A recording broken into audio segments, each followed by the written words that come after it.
Nasaan ngayon ang iba mo pang mga kasama?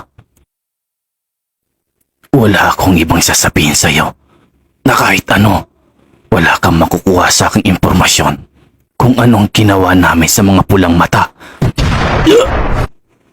Kung ganon, magiging katulad ka ng mga kasamahan mo na tinapos ko na.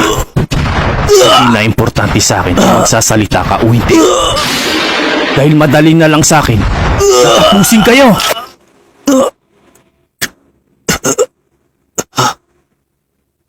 Tugo.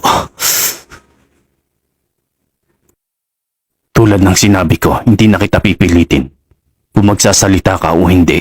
Dahil sa pagkakataong ito, mas gusto na kitang tapusin na kaagad sa pamamagitan ng judgment chain ko.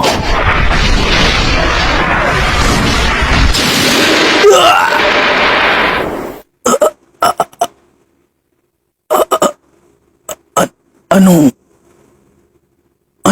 pakiramdam na ito? Ngayon, hawak ko ng kapalaran. Kung magtatagal ka pa o hindi na, hindi ko na to patatagalin pa.